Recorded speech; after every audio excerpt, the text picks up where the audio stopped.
Hello everyone, this is Lapidosum and this is my 8th video. I actually checked it this time.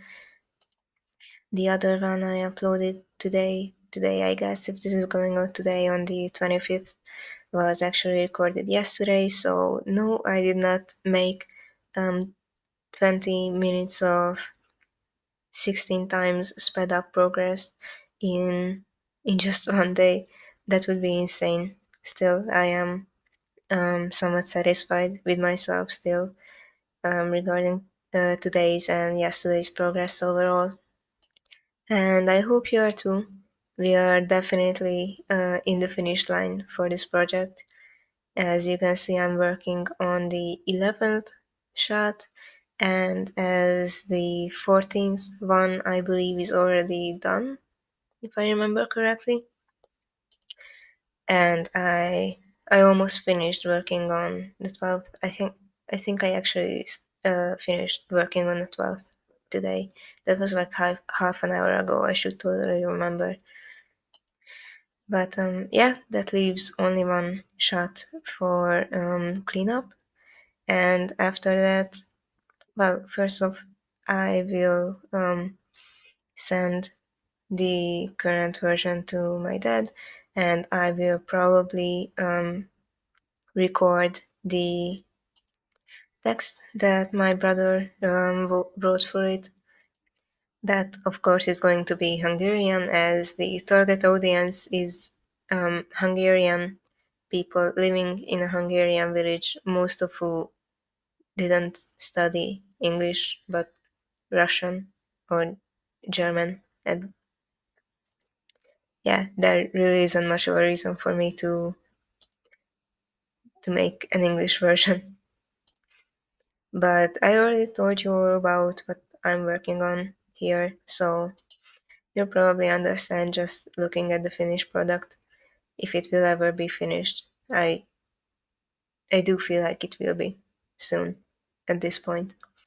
And once that's done as well, I might start the coloring process, which, by the way, I only have a single color palette to work off of that is so far only just for like inspiration. I don't exactly know the kind of colors that I want to use. It would be very easy to go for a more saturated look on the, well, literally on the bright side, the side of the story that is following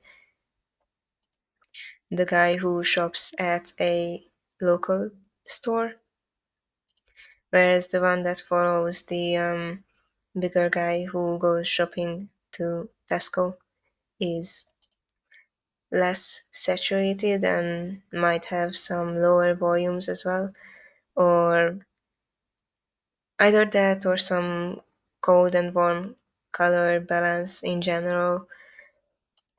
But there is definitely some more interesting things that I could bring out of this, given that my dad's store in general is rather gray, mostly in color. Even the shelves that are made of wood are a very low, almost unnaturally low on color and saturation. So maybe I could put some more work into the lighting and give some implied hues with that, as well as with a color palette with a relatively rigid set of hues to choose from, so that if I ever use any blacks or grays, they will mostly come off as one of uh, the hues that are supposed to be used or have already been used before in the video. I actually don't know anything about color theory. I'm just trying to think of ways to make this work based on the amount of time times that I've watched How to Train Your Dragon and other movies as such, and um, thought about how um, how the entire thing works visually, and why certain colors appear to be there when they are actually not.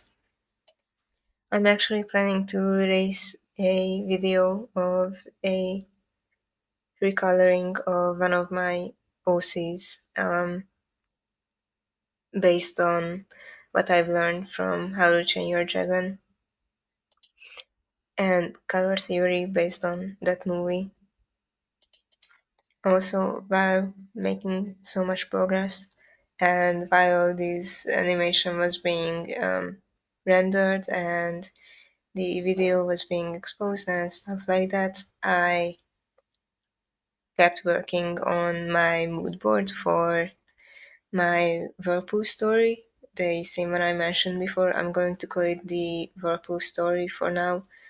Um, it doesn't have a definite title yet, and there is one that I'm thinking really hard about, but I'm not going to release that just yet. So all you need to know is that I am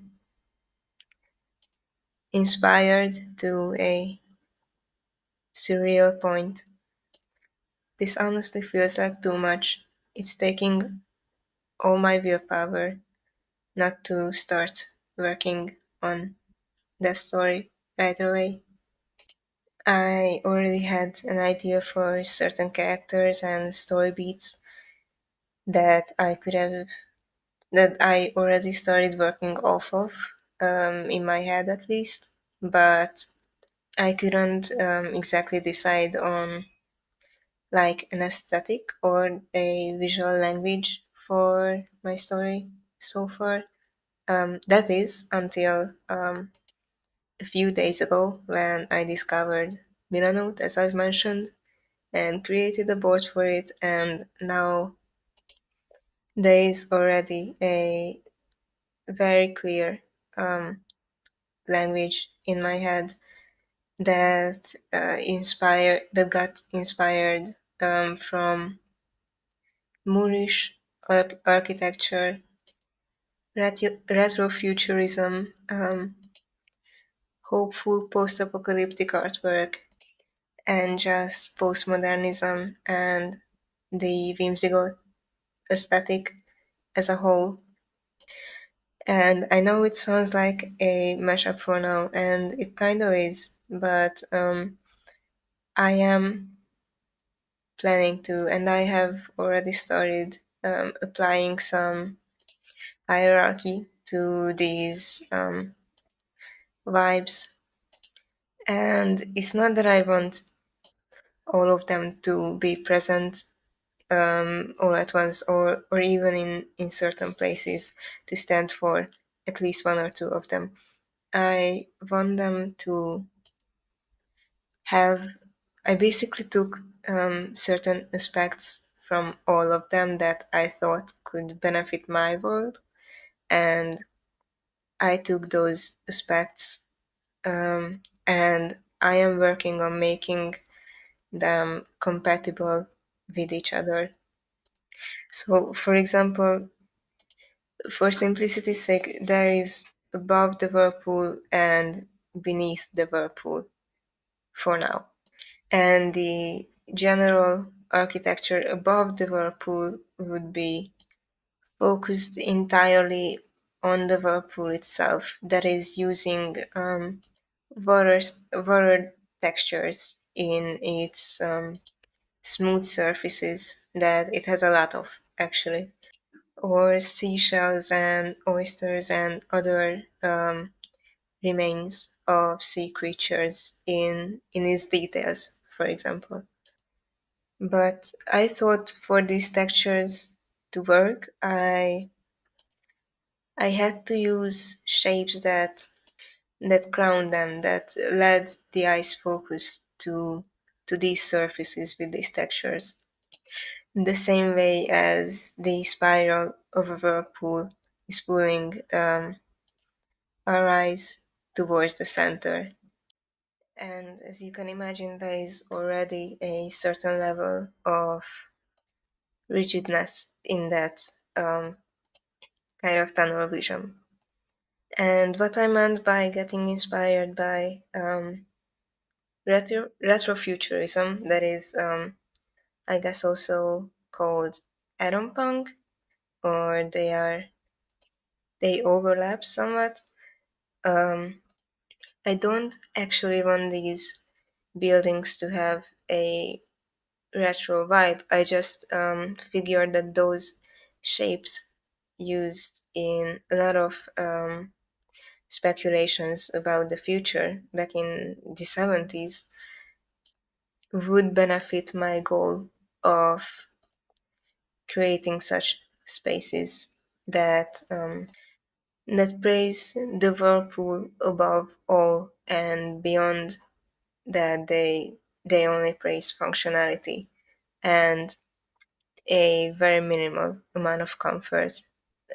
Um, I also saved a picture in this mood board of a Moorish church or temple, uh, I believe, that is not obvious, that wouldn't fit the vibe that I'm going for at all. If you've seen one of those, there are so many tiny details on the walls and the columns and the ceilings.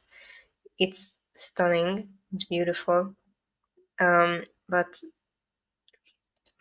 it doesn't match that part of my world or the mindset behind it.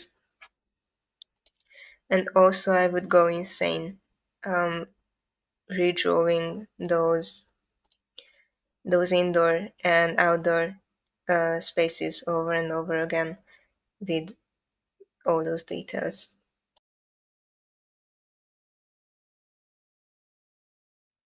And I overstepped the boundary, so thank you for listening. Bye.